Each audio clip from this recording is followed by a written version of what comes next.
How do I say in Japanese, I am a squid and also a kid? I don't know. Ika desu. Ika des. Ika desu. Demo. Isn't demo butt? Yeah. Oh, it's like in addition to that. I'd say, however, shikashi. Skashi. Skashi. Oh, Ika desu. oh, and Skashi. soste Soste. is and. So. Ike desu. Soste. Kodomo. Kodomo desu. Kodomo desu? Yeah. Is that child? Yeah. It's kid. Kodomo. Ike desu. Sashti. Soste. Soshti. Soste. Well, you want to say... Soste kodomo desu. What the fuck did I just say? Whatever. Wait, welcome to the G Club. Ike desu. I'm not fluent. Kodomo desu. All I know how to say is where's my poop or whatever. Yeah, that was a previous episode. Yeah. Unchi o motteiru. I have poop. May I have your poop? May you have my poop. Hi. Unchi onegaishimasu. Okay.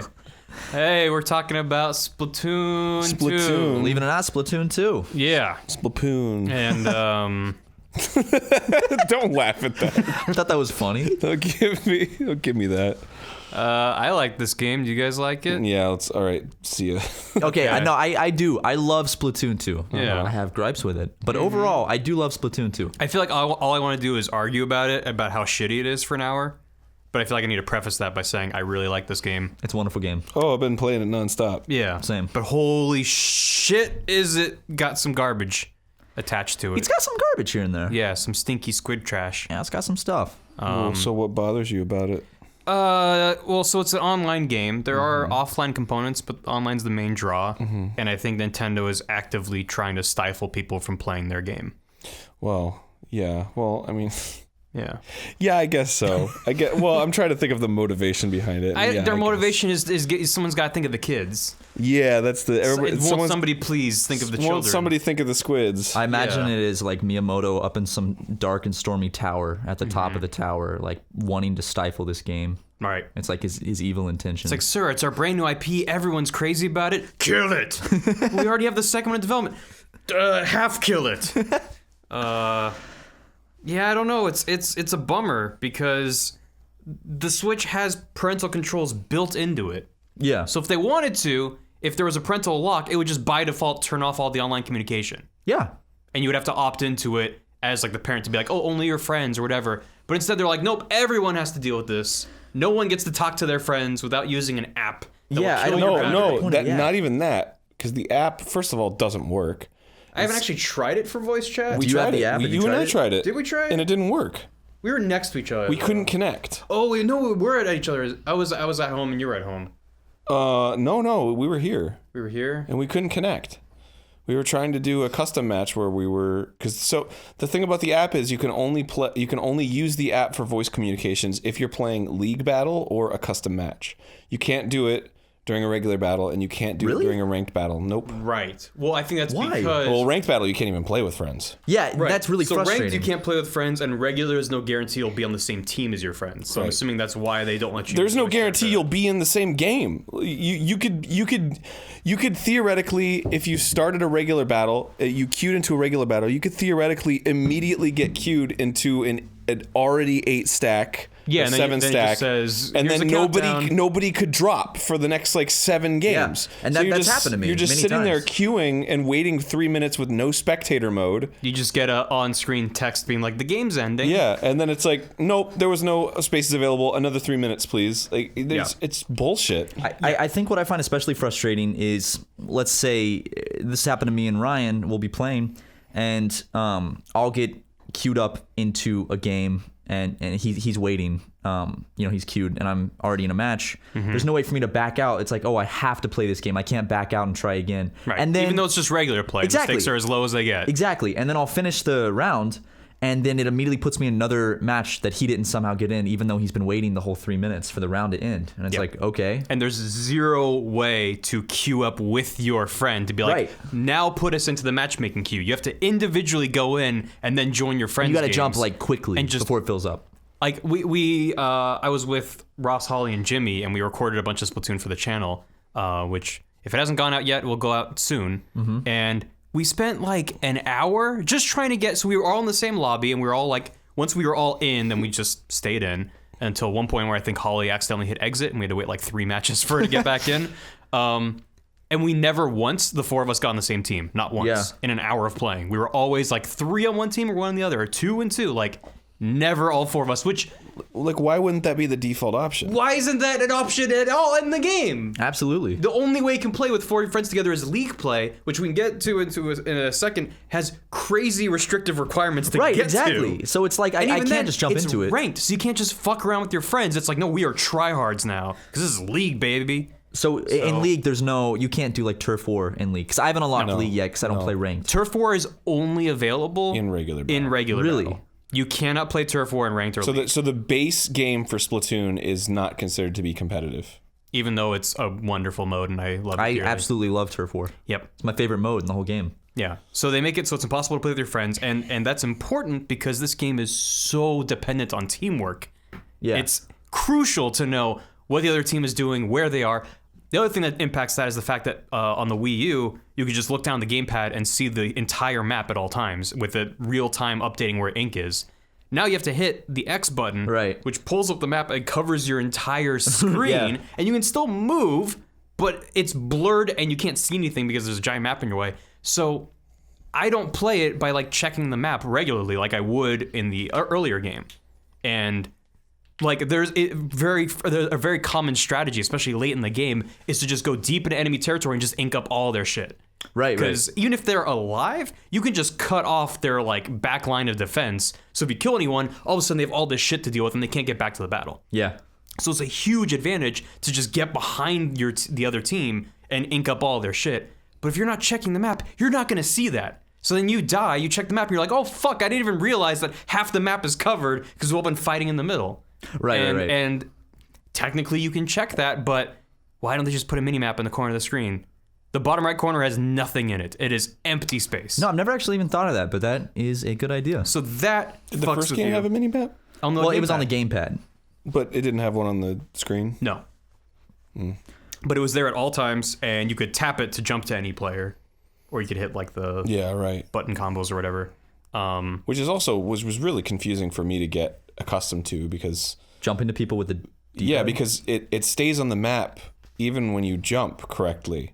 Like you have to actually get out of the map. Yeah. Even if you do a successful jump. I just it doesn't exit out of the map automatically when you select someone. Which like, okay, fine, I get it. But also like there's really no... It's like the circle is green instead of red.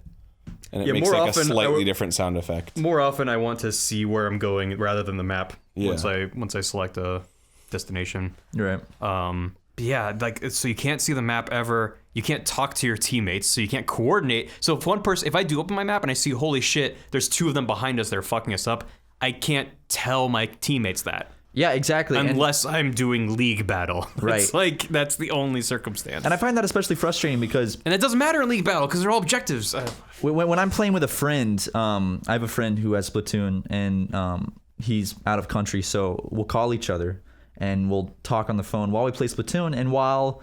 Like, if we're put on the same team, we can kill it because we can coordinate with each other. It gives you such a big advantage. And it's like, if not even if teams had voice chat, but even if you could just do it with friends in-game, that would change so much because then you could actually, come up with strategies and follow each other and stuff like that. Otherwise, you're completely silent. At the very least, group up. Yeah. If there's a stagger and then you trickle, like you're just done. Yeah, I mean, without voice chat, what's the payload map? Tower control. It is so important to not trickle on that unless you're a one-man army, which God bless. Slosher. Yeah, unless you have a slosher. Like, how hard would Overwatch be if there was no voice chat? Like, how different would the game be? It makes me so grateful for what I've taken for granted with Overwatch. Yeah. Where I'm like, oh, I can just hop into a game and talk to my team. And if they're not on mic, I can use text chat. Like, I think there's a couple things that Splatoon can do to seriously improve communication. One of which is the D-pad has 2 preset commands set to it. Right. Which is like booyah and well, ouch is only if you've been killed. Oh, right. I think it's this way. Yeah. Which is I hit by accident all the time. Yeah. Oh, yeah. People hit all that shit all the accident. But I mean, that stuff is actually. I mean, people make fun of it all the time. But in Rocket League, that's how the communication works is on the D-pad, unless you have like a mic or a keyboard or something. And people always spam like, what a save, what a save. Like it's all super sarcastic. But it gives you all these preset options. And there's what, like 16 different things you can say in Rocket League? Because every direction on the D-pad is a sub-menu that opens to 4 other things. Right. So even if Nintendo wants to simplify it and there's only 4 things, they're only using up and down on the D-pad. Left and right are blank. And to just put 2 things there would be a huge help. To let you customize what's there, even from preset things that you don't write yourself because they're scared of the children, that would be a huge help. Just like group up or I think like if Nintendo is scared of not being family friendly with voice chat, they're scared of, you know, kids being turned off by the game or hearing things they're not supposed to through voice chat, then why don't they introduce it and just make it an opt-in thing that you have to manually turn on? So if you're a kid playing, you know, that stuff is not automatically you lock on. You lock it behind the parental controls, like I was saying. Right. Or even if, like, you know, you're a kid and your parents haven't touched your Switch and you have parental controls on, you still have to go to a menu to, like, opt into voice chat to hear it and everything. Which would be annoying, but it's a one-time switch, and then you're just good. And then the kids are, their little ears are all safe Exactly. and sound. Don't have to worry about that. Little baby ears. Little dirty swear words. Also, Splatoon needs a kill feed. Like, Yes. so bad. Yes. Like It's not convenient to check the top of the screen every 3 seconds. Yes. And, Oh, totally, yeah. and see who's also, dead. like, just knowing when somebody died or, like, because, like, when you look up at the thing and it says, like, oh, the 2 of my players are dead, it's like, well, when did they die? Right. When are they being respawned? Yeah. Did the player that just respawned die recently? You know, I don't know. You can also get a sense of, like, who the good players are if somebody's also getting a lot of kills. Right. It's I think especially frustrating because the top of the screen, it shows you those 4 icons for your team and the 4 icons for the other team. And all it does is it shows an icon of what weapon they have, which is a very small, very detailed image. It's not recognizable at a quick glance. And it glows all rainbow colored when they have their special charged. Except you don't know what their special is. They're telling you what their weapon is, but they don't tell you what their special is. And they spend a huge part of that UI element telling you if they have their special or not. So you can't coordinate, even if you have team conversation, chat, whatever. My brain is not working right now. Even if you have that, you don't know what they're capable of doing. It doesn't have a picture of the ink armor, and you're like, all right, dude, fire off your ink armor. Like, let's do this. Let's jump in. Yeah. You can't coordinate that because they don't show it to you. Right. You'd have to talk to them and be like, hey, dude, your special's up. What is it? And like, oh, who? Who are you talking to? It's like, someone with the dualies? Oh, 2 of us have dualies. Yeah. I don't know, the one on the left? Well, like, maybe it's different. Like, it's crazy. And also, on top of that, when you're queuing up for a game, you can't see what they have selected. Right. And you can't change your loadout while you're queuing. Which that's very frustrating. And if you're I have to playing with back out. friends and you want to back out to change your load, You got to restart the whole queuing process.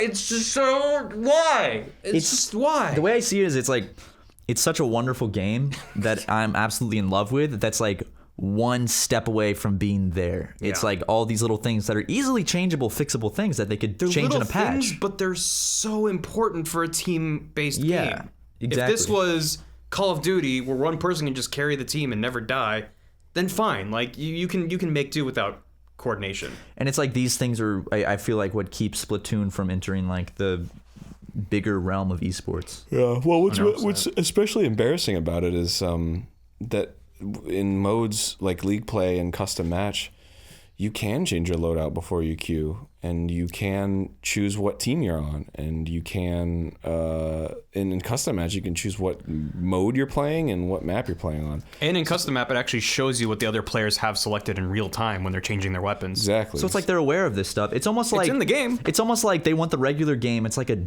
dumbed down version, and then they have like the actual good stuff and like for like the really good players, which I don't get why they don't just put all those features, implement those into the rest of the game for It everyone makes else. 0 sense. And yeah, so I mentioned it briefly, but so the requirements to get to League Play are insane. So there's regular play, which is the only thing you can play when you start the game.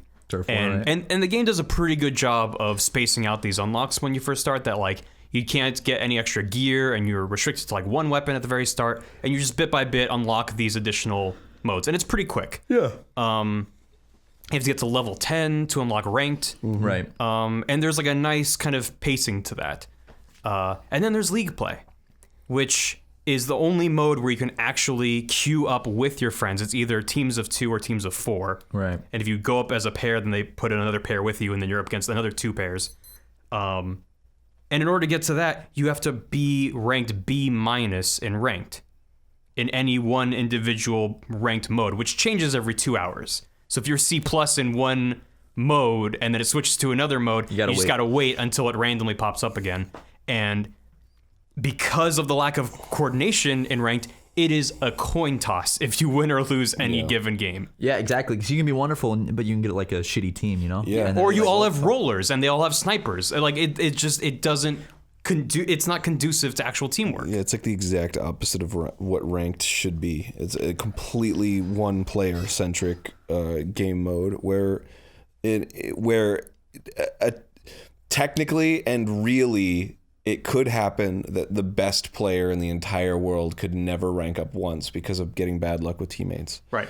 You can't queue with your friends at all, and you can't coordinate with your team at all. There's no communication. I think they acknowledge that if you could queue in a rank with your friends, it would give you a huge advantage over the team, which is why they made League Play, which as far as I know, didn't exist in the first game. No, it did not.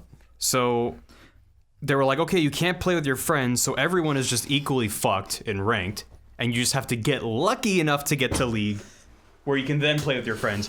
But the fact that League Play it's required you get to B- in ranked, which is dependent on your individual skill in addition to all this luck. Right, and it's which honestly, it's not like you have to be this good to play League. It has no bearing on how good you are as a player. Which means you have to get lucky, I guess. You have to get lucky. Because and you're not getting lucky with the person you'll be playing with. my ranked experience is it's like Turf War. I'm pretty good at Turf War, but then when it comes to ranked, my team loses like 7 or 8 out of 10 times, and it's the most frustrating thing on earth. Yep. We'll be like right there close to winning, and then like last 3 seconds, boom, they win, and then my rank goes down, and it's so frustrating. There are games where I lose, and I feel like it was a very fair loss. So I was like, oh man, it was pushing. Yeah, definitely. It was tug of war, and we were just pushing and pulling, and it was so close, and oh man, they just barely got it. They got one more point than us in splat zones or whatever it was, and that feels good. That's like, oh man, we tried our best, and they failed. But and then there's times where they hop like, onto the tower and they just slide all the way into your end zone and you can't do shit. Yeah, exactly. And no one is able to kill anyone. You're like, I don't know what I'm doing wrong. And the game doesn't let you... The game doesn't allow you to alter your technique to try to combat that. In the first Splatoon game, was ranked... Did they have a different rank depending on each game mode? No. It was that's what I thought. Rank. It was all just one rank. Yeah. Yep. I like that a lot better, actually.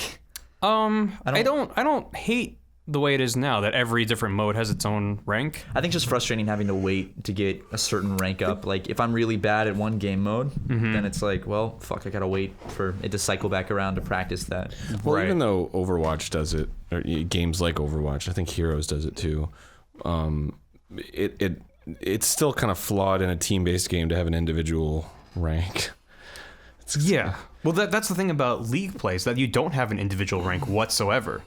Your rank in League is dependent on who you are paired with. So if Aaron, if you and I are playing League together and you have to do 7 matches to get your rank, which is kind of like placements in Overwatch or a lot of other games, then you get your rank and you can go up the tier, you can go down the tier, and then I think they have seasons. I think they've said they're like month-long seasons or something. Really? Or 3-week-long seasons. They're pretty short. And then it resets and you go back to the same thing. But you also have a different rank for each game type, like regular ranked. But also, if I stop playing with you and start playing with Matt, we would start from scratch. Because the two of us have a unique pairing. Right. The two of us. Well, so you have no work. Individual rank whatsoever. It didn't even work with us. What do you mean it didn't work? Like, you and I played 1 or 2 games, and then one of us dropped, and then we re-queued, and then it didn't save that. Did it not save that we'd done 2? Yeah. I don't remember. I still haven't played League because I haven't gotten my rank up to B- yet, because when I play ranked, I mean, it sounds dumb, but I honestly end up getting so frustrated that I'm like, I just want to play Turf War, like where I feel like I have a better, more fair chance of winning, where, You're preaching to the choir. Yeah. I was getting really frustrated because I really wanted to try League with Aaron. If not to play it for fun, just to understand what it is and how it works, because it's really different than ranked. And also the problem with that is like, okay, if I get to League, I have friends that I want to play League with, but it's like, oh, they also have to get to League, and that takes a while. It does, and it felt completely random to me because I was playing ranked and I was winning a bunch, losing a bunch, and in the app it actually shows you your match history, so I can be like, oh yeah, no, I had a loss streak of 6 games in a row, and like my little rank tube was getting all cracked. Because when it cracks, that means you're about to go down a level. And I managed to just squeeze past out of C- into C. and the game explodes with all these graphics, and it's like, you leveled up a fuck ton, and it just jumped me right up to B-. So I crawled out of C-, and I should have gone to C, and then had to work my way up to C+, and then all the way to B-, and the game went, no, you're good enough, go to B-. I'm like, the fact that it took me this long to get out of C-, and then the game was like, yeah, you're good enough for B+. I'm like, there's something wrong with your game. There's something wrong with your system that it's telling me, yeah, you're way better than these C- guys. Yeah, I've gotten like an inkling away from, no pun intended, an inkling away from leveling up from C- many times, and like I'm one round away. Yep. And then just whoop right back down. I was like, fuck it. Yeah, well, because you don't really go down in rank, it cracks that too, and if you crack it enough, then it just like resets I get so close. I'm just like, oh, it resets the whole thing. I think if it explodes, or it sets you back down to the line that's in the middle. Yeah, so and it's if like you're a below partial the line. It brings you down to the last rank you were at, which I think is possibly a consideration of how broken the matchmaking is. Yeah, because if it just went down and equal steps, then you would just be a negative number. Yeah, because you just go on huge loss streaks, and that's not dependent on your skill. But then in league play, then it's like, yeah, if you have a 4-man against a 4-man, that seems to me like a true Splatoon experience where you're able to coordinate, you're able to change your loadout. Because in ranked and league, it kicks you back out to the lobby after every game, no matter what. It's not like regular play where you'll just stay in a lobby forever and you can't change your weapon. Yeah. So it's like, to me, league play is the only way to get what we all want out of this game. It just has this huge barrier to entry that can take a dozen plus hours at minimum if you're lucky. Just to get there. To unlock it. And it's just a shame, because that's something that I understand that they would want to restrict people who are new to the game. But at the same time, it's like, to unlock ranked, you just have to hit level 10 in regular. And that is guaranteed. If you just play the game and lose every match, you will get to level 10 eventually. Right. And there's things you can do to supplement that by getting the XP boosts from the vendor and whatnot. So you can get to level 10 relatively quickly, and it's guaranteed you'll get there. There's zero guarantee you can ever get to B- whatsoever. They cannot guarantee that. So that is a huge mode of the game that you just might not ever play because you get unlucky. Right. And I have a huge problem with that, when it's such a core part of what I think this game is trying to be, which is this competitive game. Yeah, totally agree. I don't think I'm taking it overly seriously. I'm not like, oh man, Splatoon is the greatest esport ever made. I just think it's a good, fun, competitive game that benefits from coordination and teamwork. Mm-hmm. And they don't want us to do that, and it drives me crazy, because it's just Nintendo being Nintendo, and it just drives us all up the wall. I don't know. Yeah. So let me segue real quick. Mm-hmm. What do you guys have anything in particular that you favor in Splatoon 2 over Splatoon 1? Like any major changes they did to the game that you think made like a substantial difference to the gameplay in terms of like improving the quality from the first game? I would say Salmon Run. It's not exactly an answer to your question, but I'm a big fan of Salmon Run, and that's a whole other can of worms of how the scheduling works with that. They've actually made it better. It's super fun. I love Salmon Run. It's super fun, but it's restricted to certain times. Right. And you get points as you play and as you win. And you can spend those points on different bonuses and stuff. And you get money and XP and stuff. Yeah. But your points reset at the end of each cycle. So you have to, if you want to get these rewards, you have to get into Salmon Run and play a whole bunch within that cycle before the cycle ends. Except those cycles are all 12-hour blocks, except for one last week that was a 24-hour block. So I was like, why aren't they even the same time? Not to mention they all started and ended at random times. So there'd be ones that go from 11 p.m. to 11 a.m. And it's just like, okay, this must be the same times for the entire world? Yeah. But that doesn't make any sense. Because some countries that could be like 3 a.m. to 3 p.m. Yeah, like you're screwing over everyone instead of just localizing the times to different regions. But since that first week, they've now made it so it's kind of like a day off, day on kind of schedule. But I don't know if that's going to continue. I hope so. Do you think that the whole map rotation system and game mode rotation system, I like maybe there's a reason that's out there and I don't know that, but is that to save server space? I think it's stupid. Or, I don't think is it just to be like a... I think it's a Nintendo decision 100%. Because it's not changing anything about the servers. It's still the same number of people playing on the same number of maps. Right. It's not like you know what map you are before you queue with people. Yeah. Well, you know which one of two maps you'll be on? No, what I mean to say is like on server side, like it's not like it's it's not like you're losing people that you could be playing if you can just do any map, right? Like presumably the reason for having only 2 maps would be because like, oh well, if there's not a huge installed player base, then that means like there's one of 2 maps that would be playing on. So like if people are playing this map, you could join that game or whatever. Otherwise, but that's not the case at all. It's not how it works. You just group with people and then the map gets chosen. So Okay. I think the only reason that it exists is because you can't change your loadout while you're queued. So you can I think you're supposed to look at the maps and say, okay, these 2 maps are here right now. I like the dualies on this map, and then you pick that, and that's just what you play with for 2 hours. Okay. That said, I hate it. Well, that's like everything in this game, right? Like everything seems like it's a fix for a problem that they gave themselves. Right. It's all a good way to put it. they invented all of these problems that didn't need to exist that people solved 20 years ago. Like people have been making online shooters for a heck of a long time. There's a lot of reference, and they create their own problems and then put band-aids on top, and it's like, it's not a good experience. And that's not to say they shouldn't be trying to innovate the shooter genre, but I feel like they did. Like, they made a shooter game that's about shooting the ground instead of players. And it's super fun and it fun works. and colorful. And they made all these different game modes that play stylized. off of that idea. And I think they're largely successful. They're just innovating in all the wrong places on top of that.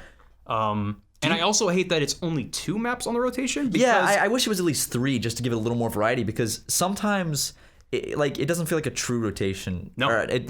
I'll play the same map 7 rounds in a row sometimes. And I'm like, wow, there's 2 maps. I can't believe it hasn't. And I get that it's random, so that's bound to happen. But I wish the system found some way of balancing it out more. Just like I wish, big thing I wish is, I mean, maybe it's already there and it's not that good, but the balancing system of putting people on teams, I mean, I think it's fully random. I don't think there is any balancing, because recently I was on a team where I was the only person without a roller. I'm like, okay, so everyone on my team is using a roller. I'm the only person with like a ranged weapon, while the other team is like super varied, where they could have easily, the system could have seen, who has what weapons and tried to balance it out more based on, this team can have this much range and, this much that, to try to balance it out. Whereas like if 3 people have snipers, they shouldn't put them all on the same team, stuff like that. I think it's completely random, because even in ranked, when I was trying to rank up and I was C-, you would get people in your queue that were C and C+, which is fine. But then it didn't seem to accommodate for, oh, they're a higher rank, they're probably a better player. It would just like stack all the best players on one team. Yeah. It'd be like all C+ and C, and then all the C- on one team, and it's like, well, we're at a disadvantage now, inherently. Yeah. Or just queue players and then let them know what team they're going to be on, and then give them 15 seconds to choose their fucking weapons.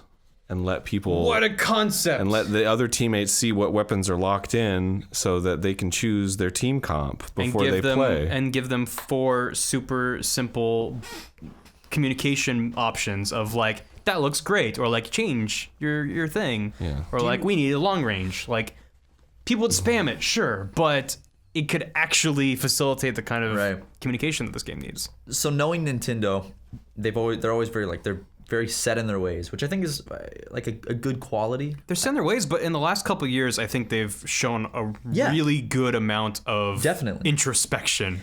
And they're changing a lot for the better. That gets me wondering, because obviously we're not the only people that, have had these qualms with the game, which is what I'm wondering is, do you think Nintendo will actually go and make any of these fixes or changes to the game, or just leave it as it is and be like, nope, we made it like this, we like it this way, and we're just going to leave it that way? Do you think I don't think they would ever actually fix everything, like all this stuff, but I could see them definitely in future patches and stuff changing a chunk of this stuff. I mean, the raw communication stuff is locked in stone as far as I'm concerned. The fact that you have to use a smartphone, which the app doesn't run in the background and you can't turn off the screen, so goodbye battery life. You have to use your smartphone app to use voice chat. It doesn't work in the game proper. That's not changing. The fact that you can only voice chat with friends, that's not changing. The fact that you can't queue up with your friends for regular play, I'd be very, very surprised if that changed. Yeah, I feel like Nintendo, they've just never had a good history with communication apps and just ways to communicate. For instance, like, remember when Animal Crossing City Folk came out for the Wii? They introduced that Wii Speak or whatever. Yeah. That never took off. And then I remember on the Wii U, they even made their own little like Skype type app, Wii U Chat or something. I don't remember what it was called. Yeah, it was kind of like a really simple Skype thing. Yeah, whoever even opened that app. Yeah. What? I don't even remember that. Remember the awkward video with like Miyamoto and Reggie, or Iwata and Reggie, and they were like talking over the app, and Reggie was trying to speak Japanese, and he's like, "Moshi Moshi, konnichiwa," and it was like really uncomfortable, and Iwata was just, there was like a delay, and Iwata's like, "Yes, your Japanese very good," and it's like really uncomfortable. Oh. Wow. No, I mean, I remember the little, like, it was like a little half circle that would just sit on top of your TV. Yeah, the Wii Speak, is that what it's called? I think for Animal Crossing, wasn't it? Yeah. Yep. I just down to the little stuff they just don't even seem to get. Like, even walking around it's like, oh, it's cool. I get to walk around and see everyone's art in the lobby or whatever. That's neat, and I can rate it and say that's a yeah or whatever. But like, it doesn't save it.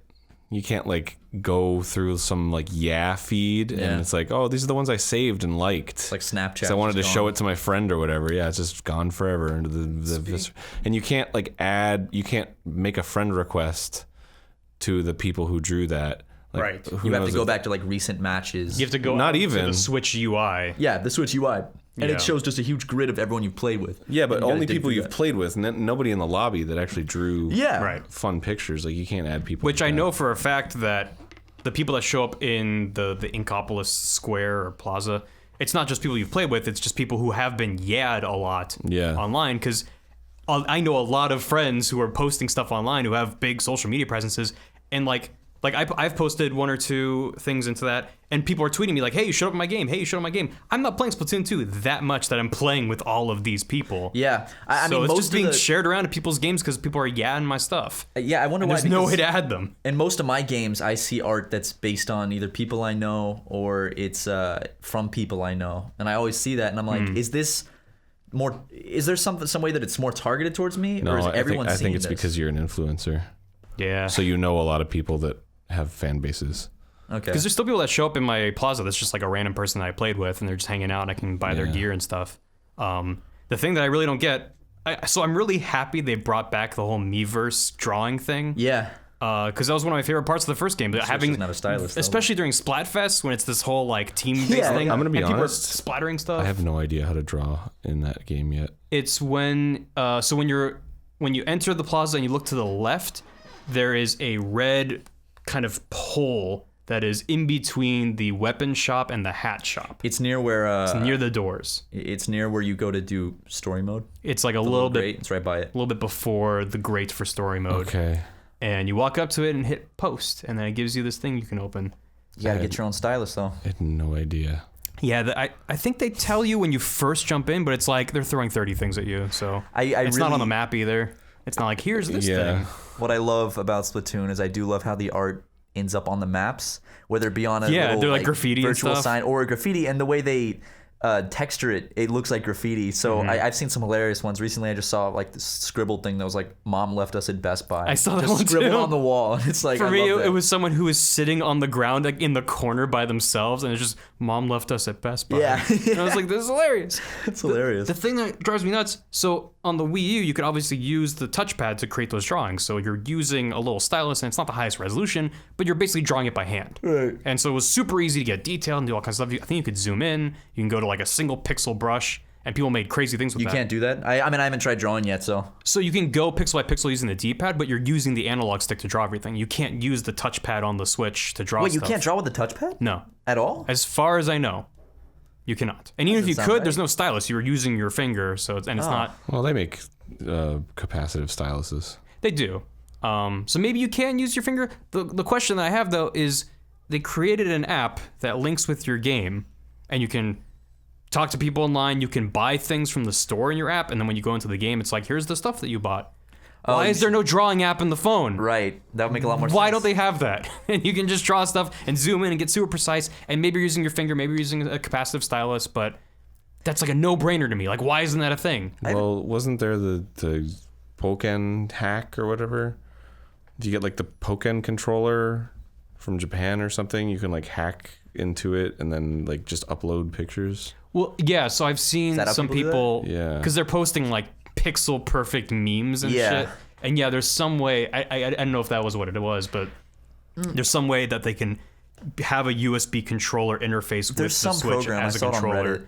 I saw people in the comment section of Reddit talking about some specific program you can use to basically It goes pixel convert by images. pixel, and Yeah. it takes like half an hour to draw it out. I've seen some good ones though. But it's like, well, that's great if you really want to spend the time to do that. I just want to be able to use my phone to draw a thing and like zoom in and get really detailed with it. Not using an analog stick and just hitting undo 1,000 times. Can the Switch use any stylus? It's not like an iPhone, right? Where you have to have like a special type of stylus. It is like an iPhone. it's a capacitive. Are you stylus. serious? Yeah. So I can't just use my 3DS stylus on my Switch? No, No, you scratch the fuck out of because it it's a to do that. capacitive screen. The Wii U was resistive, which means it's just pressure. That's why it's not multi-touch either. Yeah. Capacitive means it's creating electrical current when you put your finger down, so it's actually using like your meat flesh to create a link. That's how that works. So Is that how those work? Yeah, so you need to have a specific tip to it. There's a feel current so that's stupid. running through it, and when you press it, you interrupt that current, so the screen knows What? where you're pressing it. Okay, I feel dumb because I had no idea that's how those screens worked. I always thought That's it how just multi-touch somehow works, like because it can have multiple points it's tracking at And once. that's why like the DS and the Wii U had like little microscopic dots on it because that was just like seeing where those dots are Right. and like making contact with the screen. It was like literally like a screen above a screen, and then With the as li- you yeah, 'cause push, in like it certain light you pushes can the see the screen dots. down. and that closes that circuit or whatever. and that's how it is on like if you go on like an airplane and it's got the touch screen that you can watch movies and shit on, you can see like all the dots in a grid. Yep, but those never work with multi-touch. So capacitive doesn't require as much pressure either, because Wow. it's literally just I didn't know that. That's actually pretty Yeah. cool. I always thought they like programmed it so it was like, oh, it just recognizes like this type of texture, this, which I don't even know how that would make sense. Stupid me. it's okay. It's not something that you would just look at and be like, that's how that works. It's just kind of neat to read Yeah, about. so if you look up like if you go to the store, they sell them everywhere. If you look up like an iPhone stylus, or something, you can just use it on the Switch. Or you can use a hot dog. Really? Yeah, it'll just get fucking hot dog juice all over all your The shit. more you know. Yeah. Maybe I want hot dogs. It's usually like sort of a squishy rubber tip. Yeah, because it's kind of emulating a fingertip. They actually sell gloves that have those on the finger pads. Yeah. So if in cold weather, you can still use your phone. I hate being in cold weather with my phone. I have to take my glove off. So But that's that's really why a that first world works. problem, but Yeah, but then your hands get chilly. exactly. Yeah. My little, so my I little just want to fingers be are able to cold. draw on my phone.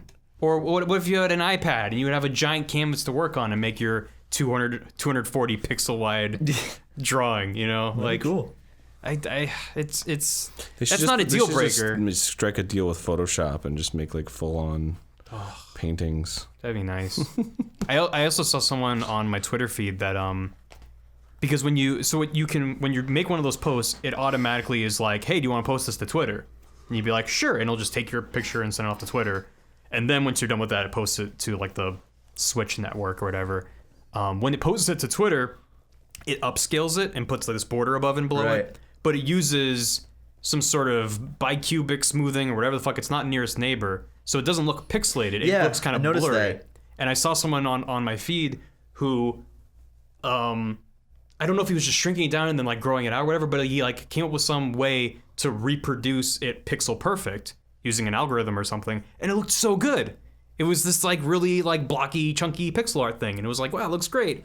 Why is Nintendo upscaling it with really shitty upscaling? Yeah, like, I don't know either. it's just I don't know. It's really really nitpicky, and that's not. Oh, that's big like deal. such a. I know it's nitpicky, but I mean I feel the same way as someone who like designs stuff. It's like Like when I Nintendo- see things scaled up like bicubically when it's pixel art or should be Yep. nearest neighbor, I'm always like, ugh, that irks me a little I bit. know.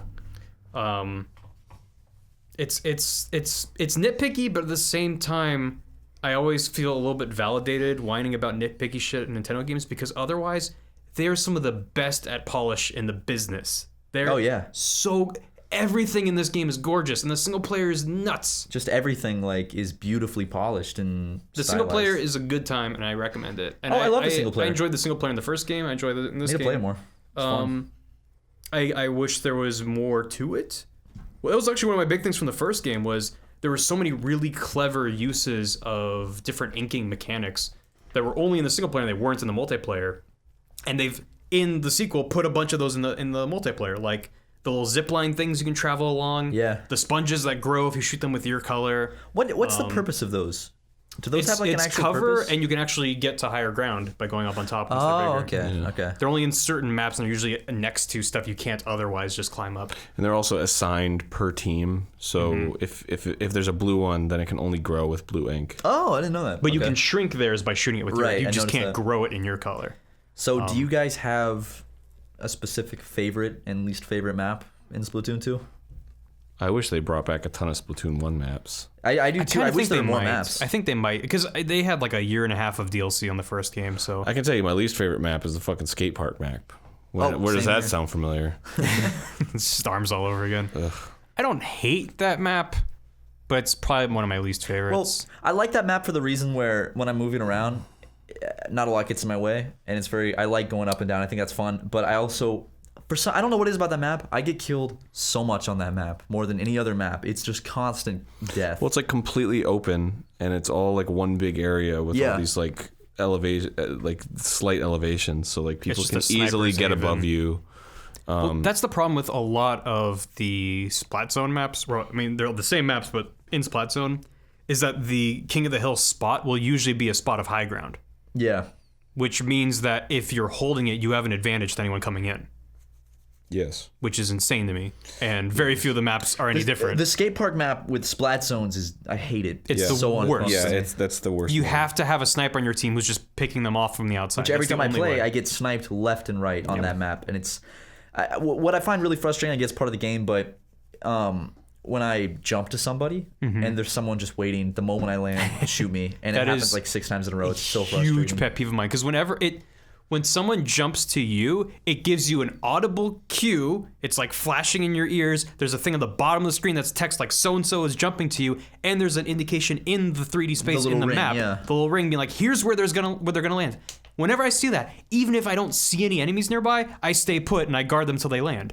It's in my best interest to make sure they land safely. I cannot tell you how many times I jump to someone who is completely surrounded by their own color ink. They walk away as I'm flying to them, and then someone just dives in and snipes me right as I arrive. Yeah, I honestly wish that... It's like, just stay there and defend me when I jump in, damn it. I wish that only your team could see where you're going to land. Well, there is an ability you can put onto your equipment. I know, it's just... But it only works to a certain radius, I think. Mm-hmm. Also, that's another thing I didn't mention about custom match is you can turn abilities off on custom matches. Mm-hmm. Oh, really? Yeah, which is huge. Pretty... If they're trying to make it an esport, I think that's probably going to be a setting that they use. So everyone's kind of at a fair advantage. Yeah. It's just based on your playability and not the abilities you unlock. Yeah. It's your playability and your like meta strategy of using whichever weapons. Yeah. I really like the abilities. Oh, I love the abilities. I think they changed a lot of them for the better from the first game. All the specials are new from the first game, which is, I think, pretty ambitious because a lot of them were really good in the first game. And being able to upgrade them. The jetpack was in the first one, wasn't it? I don't remember. I think so. I think all of them except for the spamming all of your grenades. I think that's the only one that returned. I could be wrong about bombs that. or whatever. It's whatever bomb you have equipped, I think. Oh, one of my favorites is the curling bombs, where you can just release a bunch of those little Roomba-looking bombs. I hate that because their blast radius is so goddamn big. I know, but that's why I love them. They're so much fun to shoot out. That needs a goddamn nerf. And the hamster ball, I call it that. I don't know what it's actually called, but where you're in the little ball. It's called a baller. Yeah, that's that one's fun. I'm bad at killing people with it, though. I always get killed with it. Well, if I see them hop into it, I can break them out of it before they can kill me. But the blast radius on that is insane too. I think my favorite ability would be Ninja Squid, just because I think that saved me a lot. That's where people can't see you while you're swimming in it. Well, that's what I was gonna say. That's why I really like the abilities, because they let you kind of fine tune the way you want to play the game, on top of just which weapon you want to pick.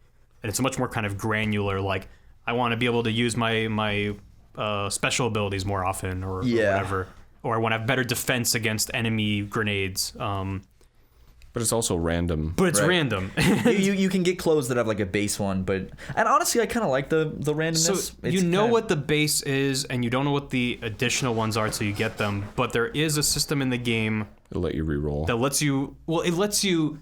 I haven't tried it yet, but there's like the little dude who's like Spike or whatever. Sheldon. You can give him equipment, and I think he takes those abilities off, and he turns them into ability chunks, which is what they're called. And I think with a certain number of chunks for one ability, you can apply it to any piece of equipment with an empty slot. Oh, cool. I think that's how that works, but I'm not entirely sure. But basically, it's like, okay, you need to spend 100 hours just upgrading all of your equipment to get enough ability chunks to then slap it onto one uber piece of equipment. Yeah. Which is a big investment, but at least it does have a system in place for you to kind of create that perfect piece of armor. Man, there was some... I'm upset I missed it. I only found out when I went on the Splatoon subreddit shortly after they patched it. But there was some glitch in like the first weekend of the game where players could get like double XP somehow. Yes, I remember. Really? Did you ever take advantage of it? I didn't take advantage of it, no. Yeah, How did it work? Do you remember? I missed that. I don't remember how did it work. Did you know? No, I never looked into it too far. I got double XP just by getting a token. And How do you giving get it to- those? I haven't gotten one yet. You gotta do it in story mode. I've right? gotten them from story mode and I've gotten them from Salmon Run. Oh, you get them in Salmon Run? So as you get those points that I was talking about, you unlock these little like gachapon balls. Yeah. And you have to redeem them at a counter, which is outside of the Grizzco shop. Right. Which, again, a piece of nitpicking, when you exit the Grizzco shop, which is in the back left of the map of the overworld thing, it puts you back at the starting point. And you have to walk all the way back into that far corner to then get to the little counter outside. You know you can cycle through the shops with LNR, right? That's not a shop, though. Oh. It's a counter to the left outside the door of the shop. Well- you can't access it from inside the shop. Yeah. And when you walk out of it to redeem your shit, you have to walk all the way back there. It's a very tiny thing, but it's just like That might be a Japanese thing because of pachinko parlors. the gachapon. Yeah. Like you redeem it outside. Yeah. Oh, yeah, because the Yeah. little like legal loophole they have to All do I'm with saying is, Pachinko. when you leave Grizzco, it should just put you at the door of Grizzco. That doesn't seem crazy for me. Yeah, I'm that makes fine with sense. redeeming it outside. It gives you the extra little bit of Japanese whatever. But I don't know. Speaking of Japanese, whatever, I love at the food truck, Speaking of Japanese, whatever. like the Sundays, like the parfaits you can get. Reminds me so much of when I was in Kyoto. There was this this Sunday place where they had an ungodly number of sundaes that you can get, and a lot of them would have like fried prawns or like corn dogs and stuff in them. Wow. And that's what they have like at the food truck. They have like those big Crusty sundaes that have, Sean's? like, yeah, I love that because you could get those in Japan with shrimp and everything in it. Yeah. I wanted to. They're kind of expensive though, so I just got one with bananas. But It sounds pretty good though. the whole game, I love how much the game is like, Modern Japan. yeah, like Tokyo. I Yeah. love that. It reminds me of Harajuku a lot Oh and yeah, stuff like it feels that. exactly like Tokyo. Which I wouldn't have known until I went, and then now coming back from Japan and playing Splatoon 2, it's like I feel like I'm there again. Yeah, a little bit. even with having the show where you can look inside and see the hosts, and Yeah. they do that in Japan too. I've never wonderful. played it, but I'm assuming that this game is basically The World Ends With You, but with squids. I'm assuming that's Never played that either. Oh, That's wanted to. That's in Shibuya, isn't it? I don't know. Maybe. Like you actually go to the Shibuya. Where would line. you say Splatoon is? It's very Harajuku feeling to me, just because of like the weird fashion and Yeah, all the it's- stickers yeah. and stuff. Yeah, it feels like Takashitadori. I don't know. This, Is that a the district? main street. Oh. Harajuku. Yeah, Okay. which is To wonderful. me, it just looks like Tokyo. I got cotton candy that was like 2 times the size of my head when I was on that street. It's amazing. Was it flavored like fish flakes or something? No, I would not have eaten if it was flavored like fish flakes. It was they have this like thing where they start adding colors and they basically build you like a rainbow cotton candy that's like I've seen a videos foot of and a that half. online. I got a picture. It's huge. I ate most of it, but I Nice. got a bunch of bugs in it when I was walking back to There the was facility. there's a cookie store there on that street that was like run by Australians. So like walked in and they were like so happy. They were like, "Oh, you speak English? Oh, that's awesome! Oh, like, you're a gaijin, have some eh?" cookies. Have some of our cookies and milk." It was like, cute. There's a dumb Hakuji now. But I wanted to like leave immediately because I was like, "This doesn't feel like Japan." You should have just spoken like really fast Japanese to them. Like, oh, I can't believe you think I'm American just because I'm white. I went into this one shop with my friend because my friend was studying abroad there and he was feeling kind of homesick, and we found this place called like Chef Daniel's in Komagome. Whoa. And we went in. Chef Daniels. No, I'm serious. It's called Chef Daniel's. And we went in, and it was just this white guy from Canada, and he was the chef there, and he didn't speak any Japanese. And we sat at the bar, and he talked to us the whole time. And he was really happy that 2 Americans came in. He's married to a Japanese woman and has like Japanese kids. Doesn't speak Japanese though.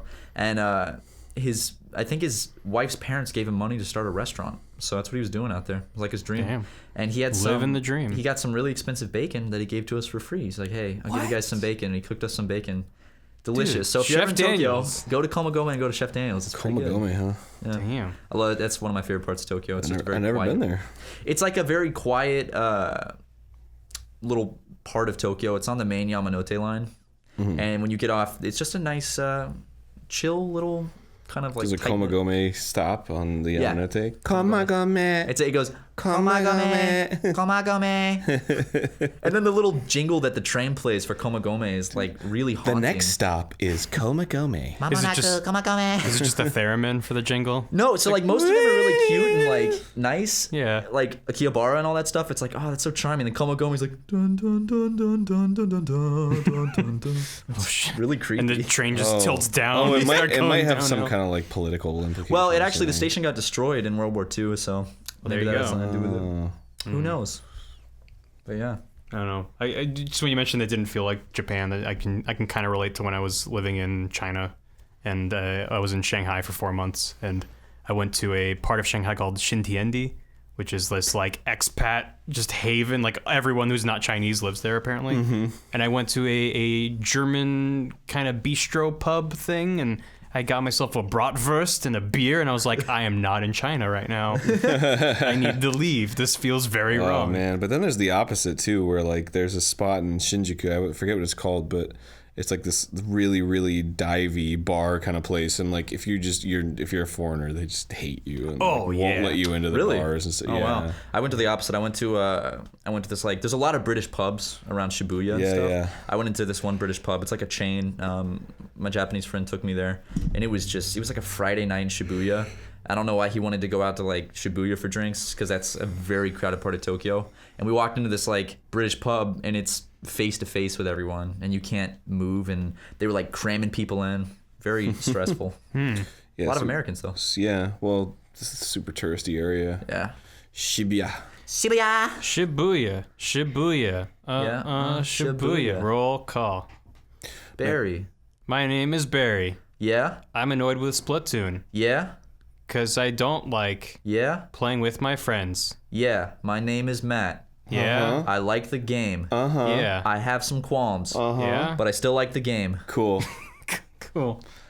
I have a pin. Hey, my have name a is pineapple. My name is Aaron. Yeah. And I'm a cool guy. Yeah. I play Splatoon. Yeah. And I'm not very good. Yeah. Well, you're pretty good. Thanks, man. I'm only level. Shibuya. What level's everyone? I'm 16. 20.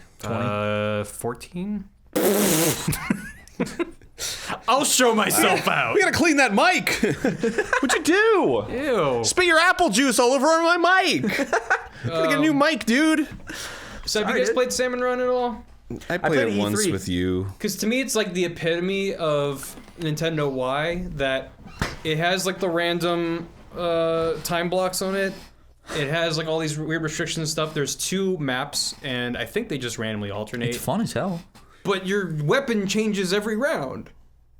Every single round of that game. And there's 3 rounds per match. It's just like you have this weapon now. I haven't played it. I kind of love it, and I also kind of hate it. I love it because it forces you to think on your feet every round, but I hate it because it becomes impossible at higher difficulties to actually get shit done.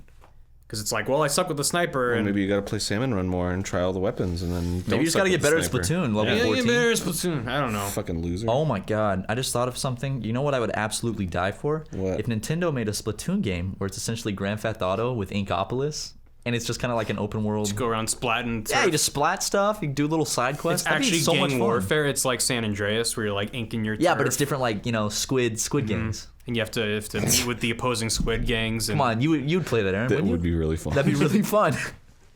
They're gonna do that now. That'd Not be credit me. So good. And then, hope then the gangs push other gangs out just by like inking the whole turf and shit. Yeah, you go I one wanna get like block an and ink, it's you all can get red. like an ink copter that like drops you down, and then you can start like. You know what? so now it's PUBG. And you can get like vehicles and shit. You know, I just realized there's no red ink in the game. Whoa. Oh really? Yeah, Oh, because no blood. No red. Yeah, it's probably blood. Getting this pink. Red would look very pretty. Let's talk about how single player has the glitter and multiplayer does not. Probably performance reasons. Bullshit. It's probably performance reasons. It's bullshit. My theory is that they developed it with the glitter because the glitter is super pretty. They put it in multiplayer and they're like, you know what, guys, we're hitting 59 frames per second sometimes. We gotta kill it. How is it a performance thing? If like, what's different? Dots. Oh, there's way more ink being applied all over the place at any given moment in multiplayer. In single player, it's just you and whatever enemies are nearby, which they can easily control for performance reasons. If they're like, oh, there's 8 enemies here and we're getting frame dips, let's just make it 7. Like, they have control over that. But in multiplayer, they need to accommodate for everyone using their specials at once, for all this shit. Because this game is fucking solid 60 FPS. It's just glitter though. It is, and it's really pretty. They just sprinkle it in. But that's my theory, is that they made it and they were like, fuck, we can't use it in multiplayer, and then they just left it in the single player because it's pretty. Or it was a stylistic decision. They thought it was distracting in multiplayer. That's also have possible. to shit, so I'm gonna fly to Japan and shit on the Splatoon team's faces. They're They've been working hard. they're doing their best. If any of you have any issues with a specific thing or agree with us on communication issues in Splatoon, you should start tweeting about it, because I feel like they're listening. They're patching. They made the Splatoon, the Salmon Run schedule way better. Yeah. It's not great, but it's way better. I feel like they're listening. They're releasing patch notes. Yes. And, that's nice. Oh yeah. my god, that was when we were talking about ARMS and the ARMS G Club. Yeah. I was like, they're not gonna do patch notes. They did. They did. And not only that, but they listened to me. I don't want to take credit for it or Take anything. credit, take but credit. Soak it up, dude. I specifically tweeted out that Snake Pit is the worst fucking stage and it should be removed from ranked, and they removed it from ranked. It was the only stage they removed from ranked. Miyamoto himself saw that. Thank Miyamoto you. said, "You know what? This Ego Raptor guy's onto something." Thank you. Well, it's a horrible stage, and they should have known. I couldn't get into ARMS. Honestly, it might have to do with the fact that I'm so bad at it. It just wasn't fun for me. I was just like, I can it's teach such you. a cool game. It's just, I'm just not good at it. I can teach you, dude. You be my you'd have ARMS to charge. master? Yeah, I can teach you the ways. Be my ARMS But you'd daddy? have to charge. No, I can teach you, but I have to charge. that's. But that was what I stand by what I said in the ARMS G Club, that if that game came out instead of Mario Kart 8 Deluxe, if those release dates were flipped, I think a lot more people would have played it. Yeah, because Splatoon was coming out so closely after ARMS. It's like, why would I get ARMS? Yeah. Splatoon's coming out soon. Even if I bought ARMS, I'd just be playing Splatoon now. Do you think they're gonna make an ARMS sequel, like another? Do you think ARMS is gonna be like a Legs? one-off game? Yeah, well, Legs! so my theory was Legs. that if they wanted ARMS to be a competitive game, I think what they're gonna do is probably like keep releasing a bunch of shit to like upgrade ARMS, and then eventually like ARMS Vanilla is gonna be like ARMS, and then there's gonna be like ARMS Deluxe, Like Team Fortress and that's 2. and that's gonna be like the real ARMS, like Street Fighter or something. Where it's like nobody plays Street Fighter 4 anymore; they all play Hyper Street Fighter 4. Yeah, when a long time ago in the Nintendo Direct, when they announced Splatoon 2, I was actually surprised it was Splatoon 2, because I was like, oh, it's just Splatoon like remastered for the Switch, and then it says Splatoon 2, and I was like, oh my god, it's a whole new Splatoon game. Yeah, a lot of people, that's been a big thing online. People are like, it's not a real sequel. Well, it doesn't have is. like It is. It is definitely. It doesn't have It as much. doesn't matter if you think it's not enough for a sequel. It's got a 2 in the box. That makes it a sequel. Yeah, That's literally the And only it's a different game. qualification. It's a different game. It's the only qualification for a sequel. It's not the same. Inktopolis is different. And- Inkopolis is different, like the main square and everything. I am very happy with it as a sequel. Oh, it's fantastic. Because it yeah. didn't need a lot of iteration, and a lot of the small stuff they did iterate on. And just the fact that it's now on the Switch and it's now portable. That's the thing. A lot of people skip the Wii U, and for them, Splatoon is a brand new game, and they're getting the best version of it. Yeah, Besides, if they added a mini map in the corner. this is a much better version than the Wii U version, especially with the controls. Like the gamepad was so clunky, especially because Yeah. I play with motion controls. Aaron, you do not play with motion controls. No. Barry, you play with motion controls, right? I do. I did not with the Wii U version because I thought motion controls were dumb. I like motion controls. I feel like they give me a slight bit of more accuracy because I can aim with the joysticks, and then I can apparently. kind of just add a little more tilt left or right, up and down. Well, Yeah, apparently now I that's, play with that's motion the way to do it. Apparently, hardcore players play with motion controls. Ryan doesn't play with motion controls. My only He said he couldn't get qualm- used to them. I can't. I can't get used to not playing with motion controls. Oh wow. I've tried playing without them. I can't do it. I just suck. feel like you don't have to like it's not like you're shooting bullets. You're shooting giant splotches of ink, like, and characters are pretty boxy. I feel like for like farther ranged attacks, it's easier for me because It's faster for me. yeah, instead of my kind of, because with first person shooters or just shooters in general, my downfall is that my movement is always very like dun dun dun. Like it's never kind of like a smooth target. That's why motion controls help me kind of like, I can do most of it with the joysticks, and then I can guide the rest by moving my. I just wish that, because when you enable motion controls, it deactivates the y-axis on the right stick. Yeah. So you can still pan left and right, but you can't tilt up and down. And I wish that was an option to turn that back on, because I would happily use the right stick for a lot of stuff and then just use the motion controls for fine-tuning on Yeah. top of that. Because like when you're in a duel with someone, it helps to have like 3 axes of aiming where you're moving, you're aiming with the right stick, and you're tilting to just always try to get ahead of that other person who's strafing around you. But I like the motion controls. I find that it lets me kind of snap to different targets faster than if I was using That's why the I like stick. it. It's more. I feel like I can get more precise control quicker. And I could just up the sensitivity on the stick, but then it becomes less wieldy for me for like running around, because then I'm just like whipping around. Exactly. And when you combine the motion controls with the Pro controller, because That's how I play. I dock it. It's wonderful. Yeah. The Pro controller is, I say it has to be the most comfortable controller I've ever used in all my years of video gaming. Mm-hmm. All my years of video gaming. It's a great controller. Seriously, it's a wonderfully comfortable controller. And having, again, like, I still love the Switch's main feature, which is that it's a goddamn portable. Yeah. And I can climb into bed and play some single-player Splatoon for a little bit. It's an absolutely I can perfect bring my console. Switch over to Aaron's house and we can play League together side by side, and it's easy. I don't have to set up another TV. The battery life doesn't suck on it either. No, it's good. Not bad. It's really good. I thought it was going to be way worse than it is. Hopefully it lasts, like, in a year from now. If it's just dying in an hour, like, that'd suck, but I feel like that's like an Apple thing. I think it's just a lithium battery thing. Maybe. It's just Just use those lithium batteries, the ones that explode on airplanes. Yeah. Probably. I got a shit. You got All right. shit, dude? Well, dude, I got nothing else to say. I got nothing else. Overall thoughts, I think there's definitely things that could be fixed, but that doesn't leave a bad enough taste in my mouth to make it a negative experience as a game for me. I love Splatoon 2. It's a testament to Nintendo's usually good design fundamentals that I will put up with so much bullshit to play their games because they're still great. Yeah, and you can And when you play I- you could tell passion went into making it. Yeah, too. but you know what? I'm not going to keep playing it for so super long if they don't let me play with my friends. Yeah, That's why I'm still playing Overwatch a year later, like because I get to hang out with my friends, and right. if I can't do that in Splatoon, then it's just going to get boring. Yeah, once, best time once we know a bunch of people who have League unlocked, then I'll be curious to see. I'll Even get then, League we'd have to unlocked. play in person. That's the easiest way to just talk to each other. Yeah. But I'm okay with that. I want to play 4v4 League Splatoon, but I can't yet because Well, Barry, maybe this week we can try to get to B- in ranked. let's do it. Try my best. Well, I can't help you. You're on your own. I'll have to just calm myself down ahead of time because I get very angry. Mm-hmm. Ryan was out of town. I was screaming at my TV during playing. I went full just like. I tilt pretty bad at this game. I'll admit that. Well, I'm making a video that's more concise about my issues with communications that Barry's going to help me make. Yeah. I already wrote the script. I just need to make it. But share it around. Hopefully Nintendo can see it. When it comes out, yeah, maybe Nintendo will see it and fix some bullshit so you guys can play with your friends and fucking ranked at least.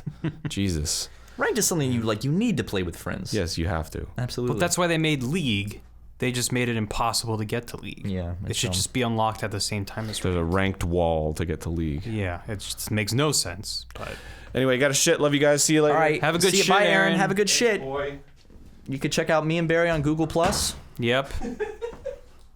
Check me out on Friendster.